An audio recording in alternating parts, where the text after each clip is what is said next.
Hey everybody, your channel host here, Julia Rhodes, on location in beautiful Hope, British Columbia. I am at the Othello tunnels right now, and in an attempt to learn a little bit more about the creation theory and the facts that support it, I have with me Dr. Emil Silvestru, who is a PhD in geology. Let's go and meet him.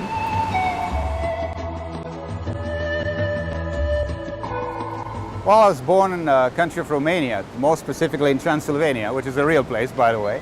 I have become a Christian because of my wife and through her witnessing to me.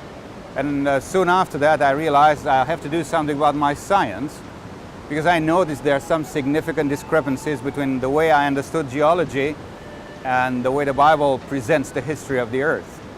So I had to look into it, and sure enough, I had to change my paradigm.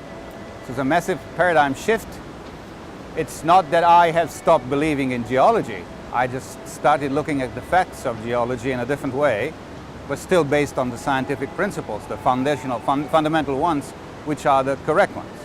So I came to the conclusion as a geologist that there was a global flood, and some of all sediments and the fossils in them are solid argument for it.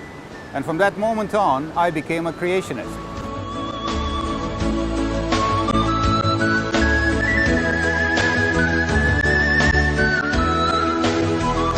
Creationism is the fundamental belief that the world was created. There are two ways to look at it.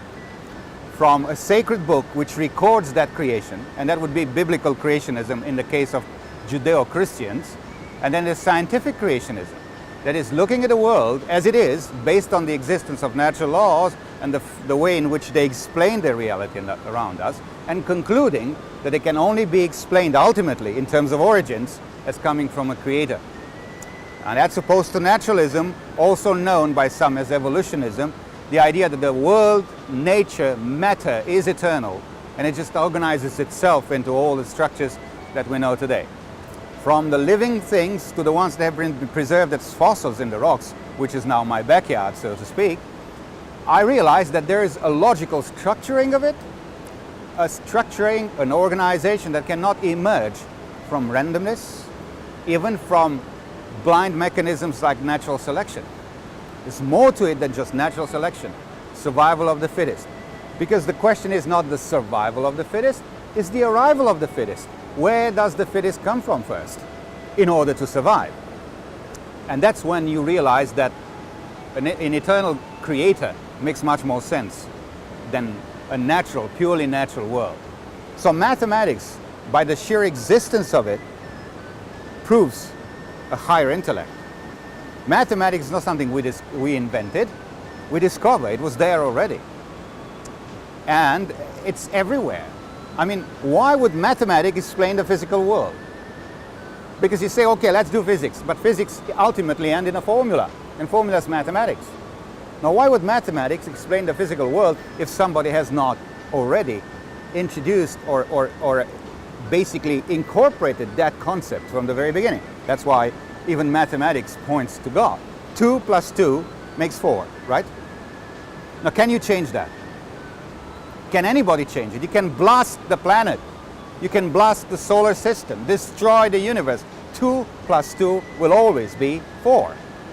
That's beyond anything material. That's why I say mathematics is coming from an intellect who structured everything. That is the law that has been laid out there from the very beginning. One of the greatest mathematicians of the 20th century was Paul Erdős. Paul Erdős said that a mathematician is a device that turns coffee into theorems. Now that's an interesting way to look at it. Turning matter into theorems. What is a mathematician doing? It's looking into reality and is not inventing something, discovering the truth already inscribed down to the level of quarks, to the level of the very essence of matter. So that's why a mathematician, I do not think, I have never heard of mathematicians trying to explain God away. They try not to appeal to God. They try to play their little game the way they do it, but that doesn't actually challenge the concept of God. And here's an interesting thing that happened back in 1966 at the Wistar Institute in Philadelphia in Pennsylvania. There was a meeting of some of the leading biologists in the world and the leading mathematicians. Now, the biologists have invited the leading mathematicians because they needed a very complex mathematical apparatus to study their evolutionary designs. And one of the first to speak at that meeting was Professor Marcel Schutzenberger, a member of the French Academy of Sciences.